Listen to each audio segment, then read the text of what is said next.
Welcome back. কেমন আছো সবাই? আশা করি সবাই খুব ভালো আছো। চলে এলাম আবারও একটা নতুন এপিসোড নিয়ে। আজ একটাই ঘটনা রয়েছে তোমাদের জন্য। এপিসোড যত সামনের দিকে এগোচ্ছে তোমাদের ঘটনা পাঠানো যেন ততই দিন দিন কমে যাচ্ছে। আমি সবসময় চেষ্টা করি বেস্ট ঘটনাটা তোমাদের শোনানোর, আর তোমরা যদি ঘটনা না পাঠাও তাহলে চ্যানেলটাই একদিন হয়তো বন্ধ হয়ে যাবে। তো প্লিজ তোমরা অনেক অনেক ঘটনা পাঠাও এবং এই চ্যানেলটাকে এগিয়ে নিয়ে যেতে সাহায্য করো। যদি তোমার নিজের সাথে ঘটা কোনো ঘটনা নাও থেকে থাকে তাহলে তোমার শোনা কোনো ঘটনা অবশ্যই তুমি পাঠাতে পারো। আজকের এপিসোডে তোমাদের জন্য যে ঘটনাটা রয়েছে সেটা হলো একটি ভৌতিক পিজির ঘটনা। পিজি অর্থাৎ যেখানে থেকে তুমি কম খরচে খাওয়া থাকা দুটোই পাবে এবং সেখানে থেকে তুমি পড়াশোনা করতে পারবে, এমন একটি জায়গা। যেমন পিজি ছেলেদের জন্য হয়ে থাকে, আবার মেয়েদের জন্য হয়ে থাকে আলাদা আলাদা ভাবে। তো এই যে পিজির ঘটনাটি বলবো, এটি একটি মহিলা পিজি যেখানে দুটি মেয়ের সাথে একটি ভৌতিক ঘটনা ঘটে এবং তাদেরই একটি পার্সোনাল এক্সপিরিয়েন্স তারা শেয়ার করেছে আমার সাথে। সেই ঘটনাটি তুলে ধরবো তোমাদের মাঝে। তো আশা করছি ঘটনা তোমাদের ভালো লাগবে। এইটুকু বলতে পারি, আজকের ঘটনা কিন্তু প্রচন্ড ভয়ের হতে চলেছে। তো ঘটনায় যাওয়ার আগে বলবো, যারা আজ নতুন ঘটনা শুনছো তারা চ্যানেলটিকে এখনই সাবস্ক্রাইব করে ফেলো এবং এই পরিবারের সদস্য হয়ে যাও। এবং এপিসোড ভালো লাগলে অবশ্যই একটা লাইক করে দিও। এবং যারা ঘটনা পাঠাতে চাও তারা স্ক্রিনে দেওয়া নাম্বারে হোয়াটসঅ্যাপ করতে পারো অথবা ইমেলের মাধ্যমে আমাদেরকে ঘটনা পাঠাতে পারো। এবং আমাকে ইনস্টাগ্রামে ফলো করতে ভুলো না। এবং বিশেষ জানতে ভিডিও ডেসক্রিপশনে তোমরা চেক করতে পারো, ওখানে সমস্ত রকম লিঙ্ক দেওয়া রয়েছে, ওখান থেকেও তোমরা ঘটনা পাঠাতে পারো। তো চলো, অনেক কথা বলে ফেললাম, এবার শুরু করছি আজকের ঘটনা।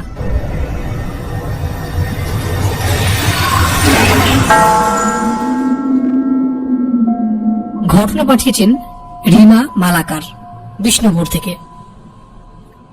হাই দাদা, কেমন আছো? আশা করি খুব ভালো আছো। আমি রিমা, তোমার চ্যানেলের অনেক বড় ভক্ত। ভূতের গল্প শুনতে আমার খুব ভালো লাগে। দাদা, ভূত পেতে এর আগে আমার এতটা বিশ্বাস ছিল না, কিন্তু একদিন আমার সাথে এমন একটি ঘটনা ঘটে যায় যে আমি ভূত পেতে বিশ্বাস করতে শুরু করি। আজ সেই ঘটনাটাই তোমাকে লিখে পাঠাচ্ছি।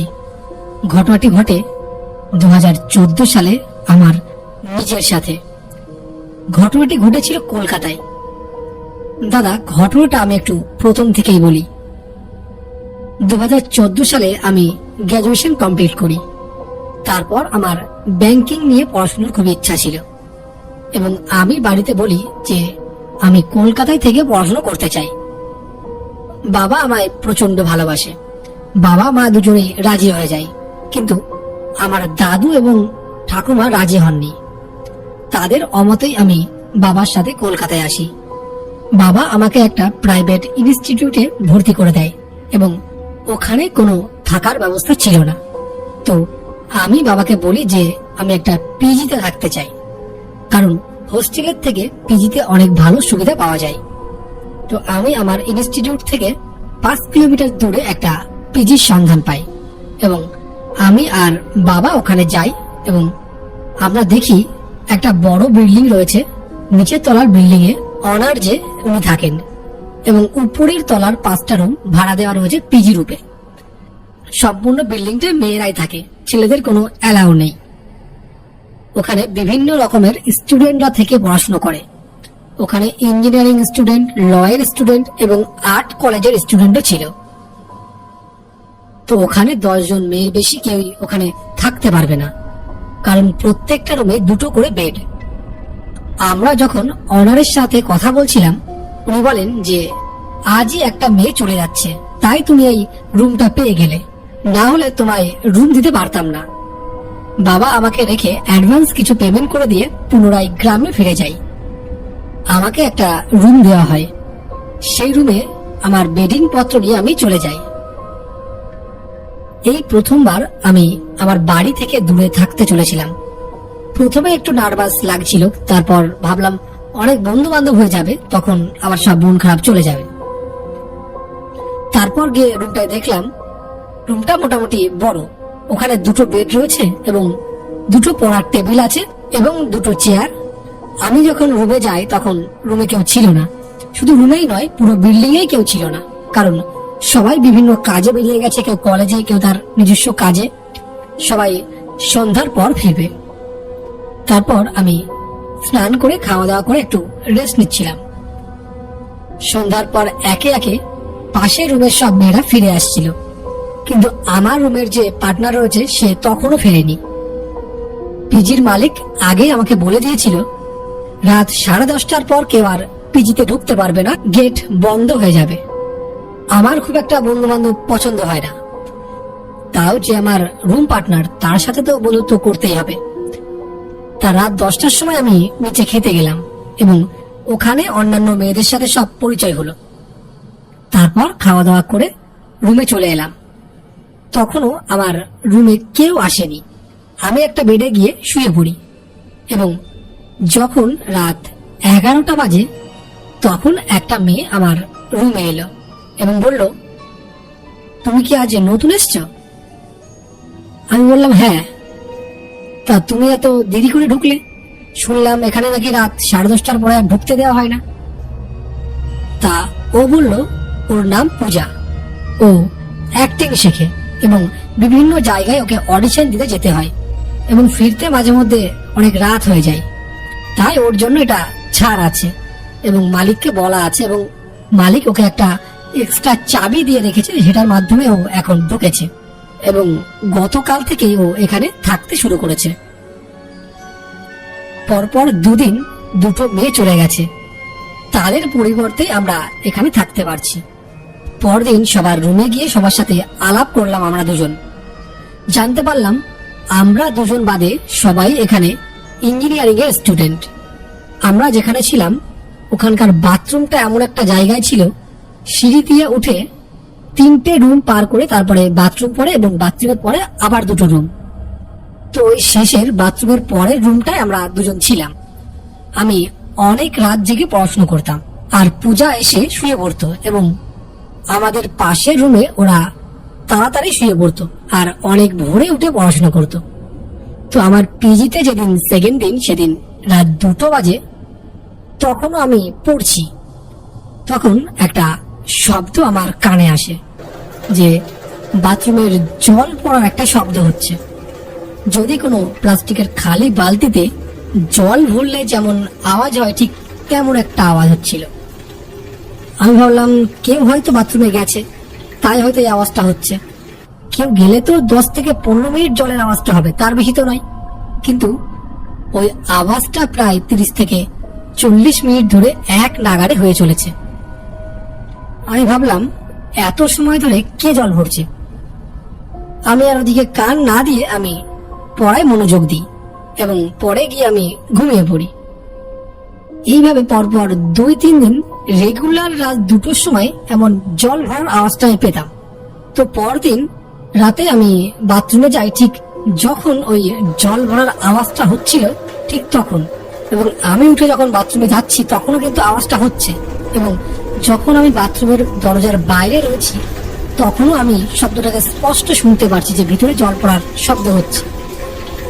আমি জাস্ট বাথরুমের দরজাটা খুলে ভিতরে গেছি, আর কোনো শব্দ নেই এবং পুরো বাথরুমটাই শুকনো, কোথাও কোনো জলের চিহ্ন নেই। এবং যে বড় বড় 3টে বালতি রয়েছে সেই বালতিগুলো খালি। তাহলে এত সময় ধরে যে জল পড়ার আওয়াজটা আসছিল এটা কোথা থেকে আসছিল? এবং আমি বাথরুমে ঢুকতে সেটা বন্ধ হয়ে গেল কিভাবে?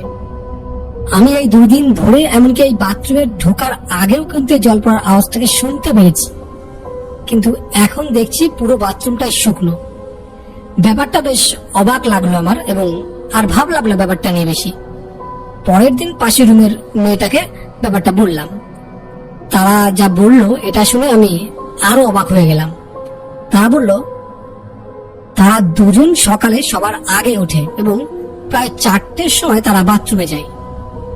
তো বাথরুমে গিয়ে তারা 3টে বালতি সম্পূর্ণ জলে ভরতে পায় এবং তারা দুজন ভাবে যে আমরা রাতে বাথরুমে গিয়ে বালতিগুলোকে ভরে থুই।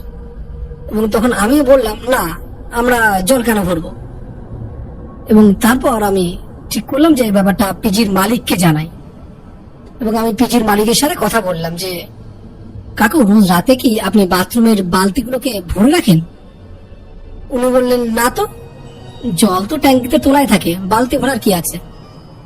তারপর ওই কাকু যা বললেন তাতে বুকের মধ্যে একবার ছ্যাট করে উঠল। উনি বললেন ওনার বাবা নাকি রোজ রাতে বালতিতে জল ভরে রাখতেন। ওনার অনেক বয়স হয়ে গেছিল, তাই একটা অভ্যাসে দাঁড়িয়ে গেছিল রাতের বেলায় এই বালতি ভরাটা। কারণ ওনার সময় ঠিক মতো কারেন্ট থাকতো না এবং ট্যাঙ্কিতে জল তুলতে পারতো না, সকালে তার জলের প্রয়োজন হতো। তো তাই সে প্রতিদিন রাতে বালতি ভরে রাখতো। আমি বললাম, কেন, আপনার বাবা এখন কোথায়? উনি বললেন ওনার বাবা আজ থেকে 2.5 বছর আগে মারা গেছেন। তো এটা শোনার পর আমি একটু ভয় পেয়ে যাই যে 2.5 বছর আগে যে লোকটা মারা গেছে, যে বালতি ভরে রাখতো, এখন তাহলে কি তার আত্মা এসে বালতি ভরছে নাকি? তো যাই হোক, আমি আর ওটা নিয়ে আর কথা বাড়াই না এবং রুমে চলে আসি। ওটা নিয়ে আর জল ঘোলা করি না। এবং তারপর থেকে আমি আর ওই রাতের বেলায় জেগে পড়াশোনা করতাম না এবং রাতে আর বাথরুমের দিকে যেতাম না। এবং ওই ঘটনাটা গেল। তারপর শুরু হয় এক নতুন ঘটনা। আমাদের পাশের রুমে একটা মেয়ের জন্মদিন ছিল। তা ওরা বলল ওর বার্থডেটা ওরা বাইরে সেলিব্রেট করবে, কারণ পিজির মধ্যে কোনো তো ছেলে অ্যালাউ নেই। তো ওর আবার কটা ছেলে বন্ধু ছিল, তাদেরকে ইনভাইট করা ছিল। বাইরে বলতে পিজির সামনে একটা ছোট মাঠ ছিল, ওখানেই সমস্ত আয়োজন করা হয়েছিল। তো আমার রুমে যে মেয়েটা থাকতো, মানে যার নাম পূজা, ও বলল ও থাকতে পারবে না, ওর সেদিন একটা অডিশন আছে। আর পূজা তবুও বলল যে ও ট্রাই করবে আসার জন্য এবং ও যদি তাড়াতাড়ি চলে আসতে পারে ও জয়েন করবে আমাদেরকে। এবং সেদিন আমারও একটা ক্লাস ছিল এবং আমিও রাতে 8টার পর ফিরবো, ওদেরকে জানিয়ে দিই। সেদিন ওরা 8 জন মেয়ে ও যার জন্মদিন তার 2টো ছেলে বন্ধু সবাই মিলে পিজির সামনের ওই মাঠটায় ওরা পার্টি করছিল। এবং আমি ঠিক 2 ঘন্টা পর ওদেরকে জয়েন করব, এমনটাই ওদের কথা দিই। এবং সেদিন রাত 8টার পর আমি ওদের সাথে পার্টি জয়েন করি। এবং আমি ওখানে যাওয়ার সাথে সাথে দেখি যে গাছের তলায় পূজা বসে আছে, মানে আমার রুমের পার্টনার। ও একটা প্লেটে করে এবং প্লাস্টিকের চামচ দিয়ে চাউমিন খাচ্ছে এবং ওর প্লেটে একটা চিকেন রোল রয়েছে। তা আমিও ওর পাশে বসে ওর প্লেট থেকে চাউমিন নিয়ে খেতে লাগলাম। তখন ও বলল, এই নে তুই খা, আমি আসছি। এবং এই বলে ও পিজির মধ্যে চলে গেল। এবং আমরা প্রায় ওখানে 9:30 পর্যন্ত ছিলাম। তারপর ওর ছেলে বন্ধুগুলো সব চলে গেল এবং আমরাও খাওয়া দাওয়া সব শেষ করে আমরা পিজির মধ্যে ঢুকতে যাব। তখনই পিছন থেকে পূজা বলে উঠলো, কিরে, এর মধ্যে পার্টি শেষ হয়ে গেল, ইস, মিস করে গেলাম। আমি বললাম, কিরে, কোথায় ছিলিস এতক্ষণ? পূজা বলল, আর বলিস না, অডিশন শেষ হতে অনেক দেরি হয়ে গেল। আমি বললাম, কি, তুই তো এই আধা ঘন্টা আগেই আমার হাতে চাউমিনের প্লেট দিয়ে চলে গেলি। পূজা বলল, কি সব উল্টোপাল্টা বলছিস? আমি তো এখন ফিরলাম। এবং তার সাথে আরো সব মেয়েরা বলল, হ্যাঁ রিমা, পূজা তো এখানে ছিলই না, তোর হয়তো কোনো ভুল হচ্ছে। তখনই আর একটা মেয়ে বলল, কিন্তু আমি তো পূজাকে নিচে হাতে চাউমিন আর রোল দিয়েছি, তাহলে ওটা কে ছিল?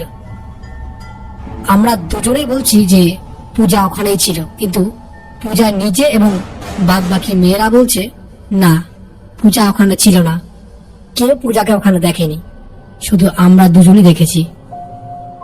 ব্যাপারটা কিছুটাই বুঝতে পারছিলাম না। প্রথমে ভাবলাম হয়তো ওরা মজা করছে আমার সাথে। ঘরে গিয়ে পূজাকে বললাম, কিরে, তুই কি মজা করছিস? সত্যি তুই ওখানে ছিলিস না?